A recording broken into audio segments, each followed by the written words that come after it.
Hello and welcome to today's FIFA World Cup post-match analysis session using tracking data. We are going to focus on Portugal's win against Croatia. When we look into the FIFA post-match reports, we see that for both teams, 4-2-3-1 has been reported as their starting lineup formation. We are going to use the tracking data that SkillCorner has provided, where we have access to the coordinates of the players and the ball 10 frames per second. As you can see on the right side, this is for the moment that Portugal scored the goal, Cristiano Ronaldo, but that was ruled out because of offside.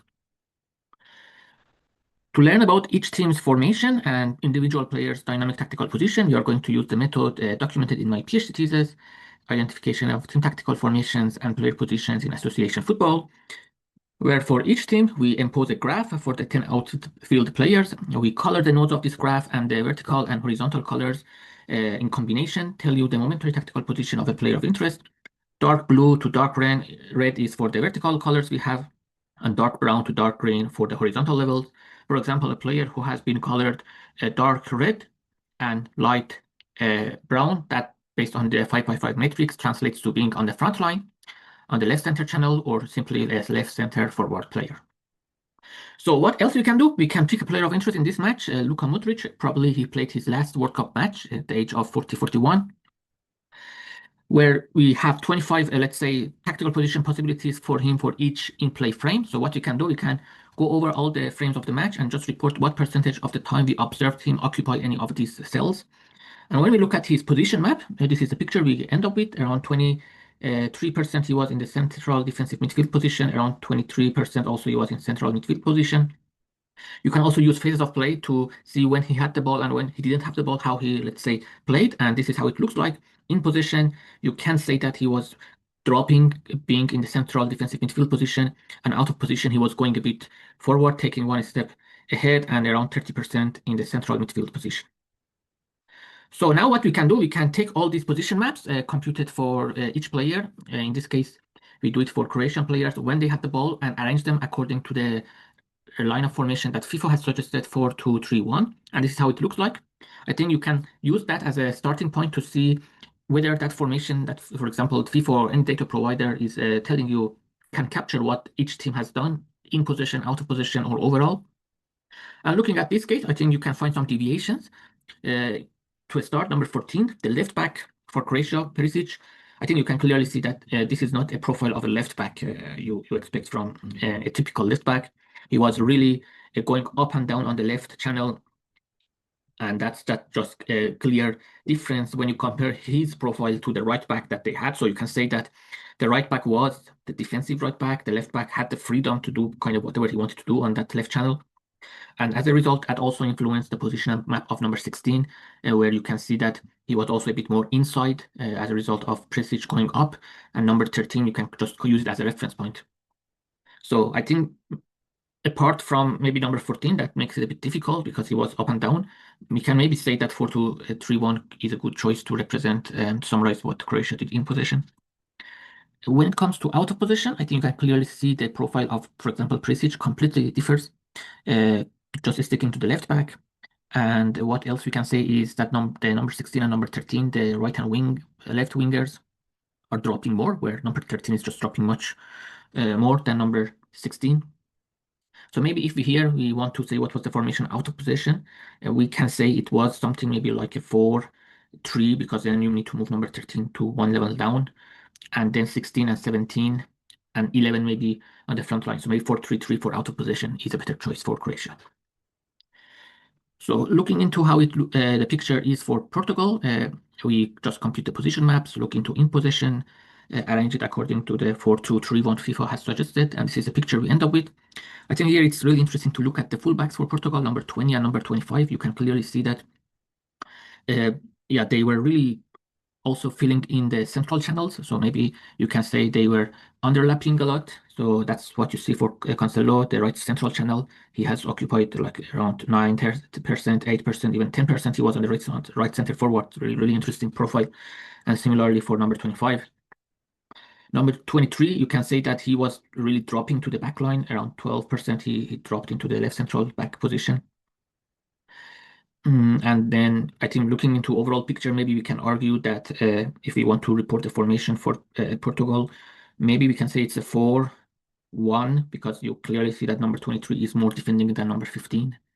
Then we need to move number 15 one level up. So maybe we can say 4, 1, 3, and then number 8 also needs to go to the front line. So 2 on the attacking line for Portugal. So 4, 1, 3, 2.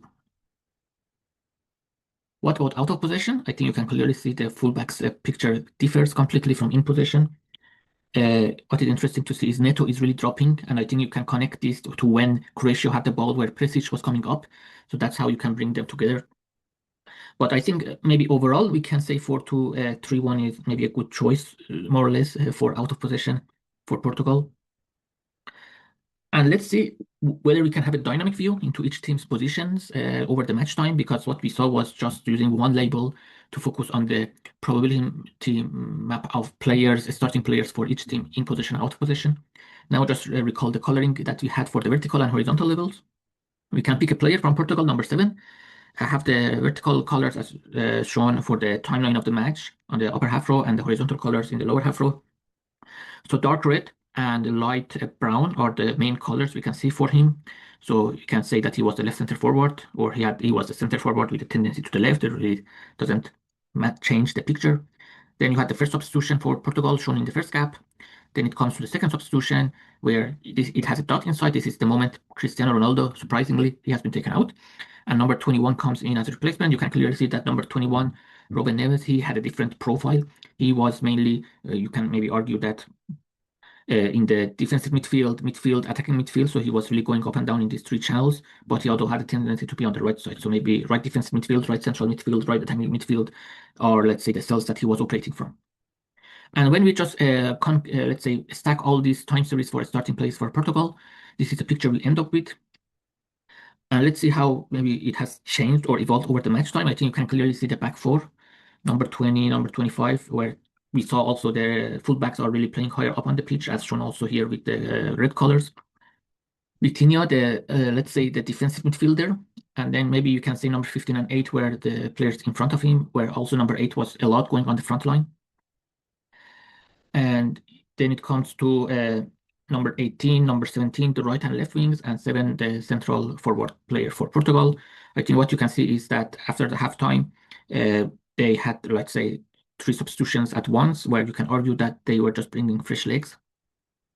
Where like Gonzalo Ramos, when he came in as replacement for number 8, he was kind of following his profile until the second round of the substitution, where Ronaldo was taken out, and after that you can see Gonzalo Ramos going to fill in the, let's say, what Cristiano Ronaldo was doing for Portugal. And yeah, I think so. You can clearly see here that they only had 4 substitutions in this match, and then the last clock in this time series, this is the last VAR moment in the game that we are going to come back to it. How it looks like for Croatia. This is the picture we end up with. Maybe we can say they played overall in a 4-2-2-2 because you had the 4 players in the back line. You had number 10, Luka Modric, and Kovacic as the double pivots, 13 and 16, the wingers, and then the 2 players on the front line. So you have the first substitution, just taking one center forward, bringing another center forward. The second substitution is bringing a left wing with another left wing. But I think it's interesting to see that when it comes to the third substitution, they are making some changes. I assume they are 1 goal behind, so that's why you see this change, where they are taking number 13, the right wing out, bringing a left back, Guardiola, and then that freezes up the Presic. So Presic can go forward, and maybe that's also what you saw in his position map, that he was really spending a lot of time in different cells on the left channel horizontally. That's the result of him getting and becoming free after some time and going forward. As you can see, he was the left wing for Croatia, and then after that also you can see the current left wing, number 15, went to the right. So there are some, let's say, shuffling of players in that attacking line for Croatia. So now this is just how you can have a visualization of both teams together, just dividing the match time into some intervals and using a weighted average of these positions.